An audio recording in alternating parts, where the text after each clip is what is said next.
यूं तो साल में हर महीने शिवरात्रि मनाई जाती है, परंतु फाल्गुन मास के कृष्ण पक्ष को त्रयोदशी और चतुर्दशी के मिलन को ही महाशिवरात्रि कहा जाता है। सृष्टि की रचना से पहले इस दिन सबसे पहले महादेव लिंग के रूप में प्रकट हुए, जिस शिवलिंग का ना प्रारंभ था और ना ही अंत। आगे चलकर सतयुग में ही प्रथम ज्योतिर्लिंग सोमनाथ की स्थापना और कालांतर में महादेव और देवी पार्वती का विवाह भी इसी दिन हुआ था। इसीलिए इस दिन को महाशिवरात्रि के रूप में मनाया जाता है। आइए अब सुनते हैं शिव महापुराण के अनुसार महाशिवरात्रि की वो पावन कथा, जिसने एक शिकारी के हृदय में शिव भक्ति के बीज अंकुरित किए। पूर्व काल में चित्रभानु नामक एक व्यक्ति था जो पशुओं को मारकर अपने परिवार का पालन पोषण करता था। वो निर्धन था और समय पर ऋण न चुकाने के कारण एक साहूकार का कर्जदार हो गया। चित्रभानु, तुमने मेरा ऋण अभी तक नहीं चुकाया है। हर बार तो मुझे झांसा ही देते आ रहे हो।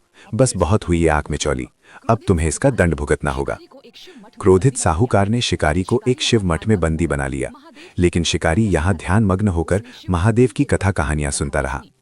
उसने शिव पार्वती के विवाह की कथा भी सुनी। तभी वहां साहूकारा पहुंचा। अरे चित्रभानु, क्या तुम पर मेरे क्रोध का और दंड का कोई प्रभाव नहीं हो रहा? मेरे ऋण का क्या हुआ? कब चुकाओगे? उत्तर दो। सेठ जी, मेरे परिवार पर आपने इतना उपकार किया है, थोड़ी प्रतीक्षा और कर लीजिए। मैं कल ही आपकी पाई लौटा दूंगा। मुझे एक अवसर और दे दीजिए।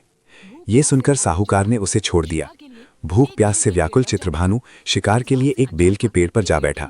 वो इस बात से अनजान था कि पेड़ के नीचे एक शिवलिंग भी है। खैर, रात का पहला पहर बीता ही था कि एक गर्भणी हिरनी वहां आई। शिकारी चंद्रभानु ने धनुष ताना तो कुछ बेलपत्र शिवलिंग पर जा गिरे। हे शिकारी, मैं गर्भवती हूँ। मैं तुमसे विनती करती हूँ कि एक साथ 2 हत्याएं मत करो। प्रसव के बाद मैं स्वयं लौट आऊंगी। हाँ, कोई बात नहीं। जीव पर दया करना भी उचित है। जा, तू जा। दूसरे पहर में एक और हिरनी आई। शिकारी ने फिर धनुष साधा, फिर बेलपत्र उसके हाथ से टकराकर शिवलिंग पर जा गिरे। हे शिकारी, मैं अपने पति की खोज में हूँ। ना जाने वो कहाँ गए।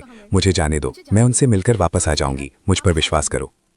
ये आज कैसा दिन है, जो भी आता है वचन देकर चले जाने का आग्रह करता है। ठीक है, तुझे भी अवसर दिया जा। शिकारी ने शिव मठ में जो शिव कथा सुनी थी, उसी समय बोले गए बोल अपने आप शिकारी की जिह्वा पर आ गए और शिकारी ओम नमः शिवाय बोलने लगा। इसी प्रकार रात्रि का तीसरा पहर शुरू हो गया। तभी तीसरी हिरनी अपने बच्चों के साथ आई। उसे देखते ही शिकारी फिर से चौकन्ना हो गया। बस अब और नहीं, तुम कुछ न कहना। मेरे बच्चे घर पर भूखे होंगे, मुझे तुम्हारा शिकार करना ही होगा। शिकारी भाई, जैसे तुम्हें अपने बच्चों की चिंता है वैसे ही मुझे भी है। ऐसा विचार मेरे बारे में भी करो। बस इन्हें इनके पिता को सौंपाऊं, फिर मेरा शरीर तुम्हारा होगा। मैं वचन देती हूँ। ये सुनकर शिकारी चित्रभानु का हृदय फिर से पिघल गया। उसने उसे भी जाने दिया। उधर अनजाने में हो रहा उसका व्रत और पूजन लगातार जारी था। तभी चौथा पहर शुरू हुआ और भोर होने को आई और एक तगड़ा और बड़ा हिरन वहां आया। हे शिकारी, यदि तुमने मेरी पत्नियों और बच्चों को मार दिया है तो मुझे भी मार दो। उनके बिना मेरा जीवन व्यर्थ है, और यदि वे जीवित हैं तो मुझे उनसे मिलने का अवसर दो, फिर हम एक साथ आ जाएंगे। अद्भुत, पशुओं में इतना प्रेम और सत्य, आश्चर्य है। जाओ मृगराज, तुम भी जाओ। शिकारी ने वादे के अनुसार जैसा जैसा जिसने बोला था वैसा ही किया। सुबह होते ही वो हिरन भी अपने परिवार के साथ शिकारी के सामने आकर खड़ा हो गया। हे शिकारी, हम अपने वचन के अनुसार आ गए हैं। अब आप अपने परिवार के भरण पोषण के लिए हमें मार सकते हैं। उपवास, रात्रि जागरण, ओम नमः शिवाय के उच्चारण और शिवलिंग पर बेलपत्र चढ़ने से अनजाने में ही चित्रभानु की पूजा पूरी हो गई। इस पूजा का परिणाम भी उसे तत्काल मिला। उसका अमानवीय और हिंसक हृदय निर्मल हो गया और उसमें भगवत शक्ति का वास हो गया। वो बोला, नहीं नहीं, जिस पशु समाज में इतनी सत्यता है उनका वध करना महापाप है।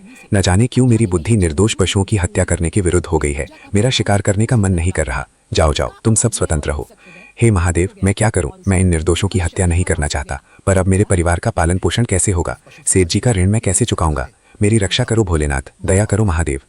जैसे ही शिकारी ने अस्त्र त्यागे, महादेव ने भगवती पार्वती जी सहित उसे साक्षात दर्शन दिए और बोले, हे चित्रभानु, हत्या करना पाप है, पर तुम्हारा कर्म ही ऐसा है जो तुम्हें पाप का भागी बना देता है। पर अब से तुम इस महापाप के भागी नहीं बनोगे। आज महाशिवरात्रि है और अनजाने में जो तुमने 4 प्रहर उपवास रखकर रात्रि जागरण कर शिवलिंग पर बेलपत्रों से पूजन किया है, उस पुण्य से तुम्हारा कायाकल्प हुआ है और इस पुण्य प्रभाव से अब तुम श्रृंगवीरपुर के राजा कहलाओगे। अपने परिवार सहित वहां रहकर राजसुख का उपभोग करोगे और फिर आने वाले त्रेता युग में श्री हरि विष्णु के अवतार मेरे आराध्य श्री राम से तुम्हारी भेंट होगी। तब तुम उनके उत्तम मित्र गुरुद्रोह यानी केवट के रूप में जाने जाओगे और अंत में मोक्ष प्राप्त करोगे। फिर महादेव ने तीनों हिरनियों और हिरण के त्याग और सत्यता से प्रसन्न होकर उन्हें भी मृग योनि से मुक्त कर स्वर्ग में उत्तम योनि प्रदान की। साथ ही महाशिवरात्रि के दिन चित्रभानु अर्थात गुरुद्रोह की इस कथा को सच्चे हृदय से श्रवण करने वाले व्यक्ति को भी उत्तम फल की प्राप्ति का वरदान दिया। इतना कहकर महादेव माता पार्वती जी सहित अंतर्ध्यान हो गए। भगवान शिव की कृपा से चित्रभानु ने साहूकार का सारा ऋण चुकाकर श्रृंगवीरपुर की ओर प्रस्थान किया। देवों के देव महादेव इतने भोले हैं कि यदि कोई निश्चल मन से या अनजाने में भी दया और भक्ति का मार्ग अपनाता है तो शिव कृपा से कभी वंचित नहीं रहता। इस प्रकार की रोचक कहानियों को सुनने के लिए हमारे इस चैनल को लाइक, शेयर और सब्सक्राइब करें और हाँ, बेल आइकन जरूर दबाएं ताकि रोचक कहानियों का नोटिफिकेशन सबसे पहले आप तक पहुंचे। नमस्कार।